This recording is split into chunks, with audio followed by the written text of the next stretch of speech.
in the last message of the series, Beloved. Man, we saved the best for last, and I've asked Diane Rutledge to sit down with me because this was a hard message to hear for me. I highlighted a couple of things that were honestly a little hard for me to hear, and so let's talk about it a little bit. I loved how you talked about idols. We lean towards idols because we think they're going to give us comfort. They're going to give us some sort of control, security. But in reality, we forget who God is in all of it. Can you explain that a little bit more? Yeah,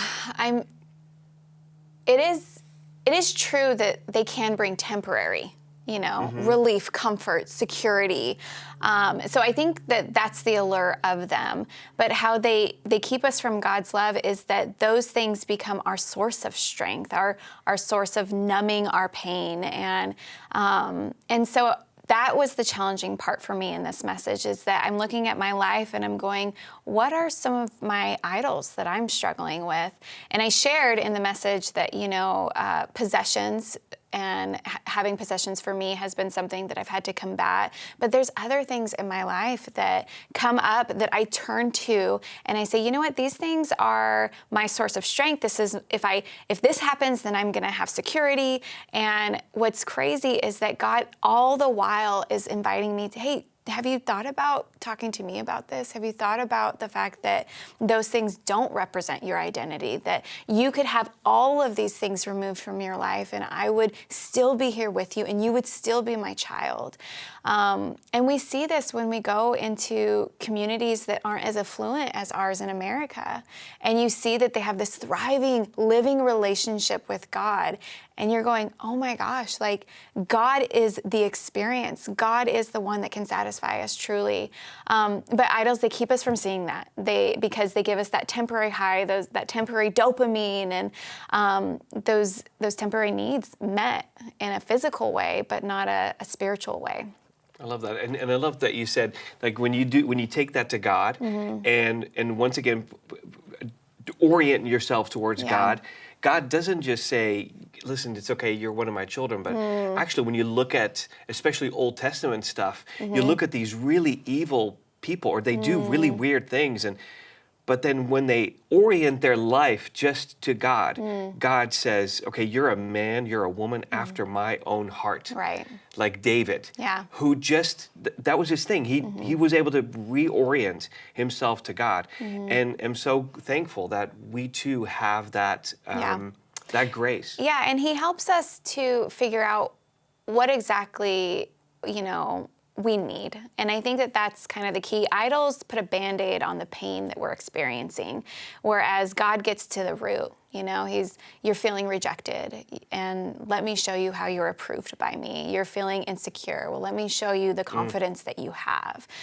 You're feeling afraid. Let me show you that I am your protector and provider. Oh, that was one for me, actually.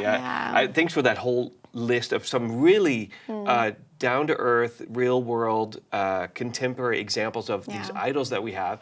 I don't know which one you wrote down or highlighted for yourself as you were listening to the message. If you haven't listened to the message, go back and listen to this great message. The idol that I recognize is, I was just talking to a friend today about the hate following that I do on Instagram and on TikTok.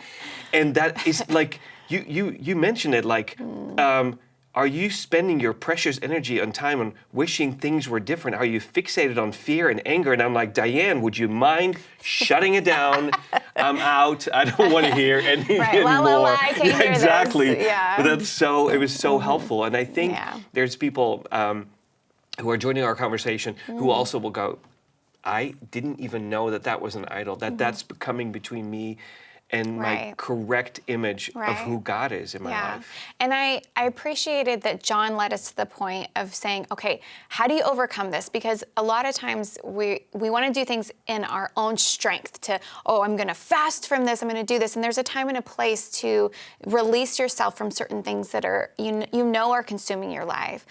But at the end of the day, John leads us to this point of going, okay, how you can identify that this is an idol is if it's keeping you from love, keeping you from experiencing God's love, keeping you from loving others. Wow. And then all of a sudden, it's not like you're thriving to get rid of this. You're going, okay, like, God, help me get into a position where I am so consumed by your love that love is satisfying my soul, and I absolutely want to pour it out to others. And it's a much more peaceful, not a striving experience. I love that. And I love the fact that you're saying that when it comes to the narrative of who God is, there's the two stories, and maybe you heard that too. There's two stories. Either one, we need to be rescued from an angry God, or number two, God doesn't exist and He really doesn't care about us, or something like that, or He exists and He. Right. Or there's the story that He tells us through the image of Jesus, right? Yes. Yeah. I think this is great. Well, what a great message to end our series on. Join our conversation. Hop online and hop on Discord or in WhatsApp, or join us on our Thursday night group, and let's talk more about how we can move away from the idols that are keeping us from not just experiencing God's love, but also giving out God's love to others. So glad that you were here. God bless you. See you next time.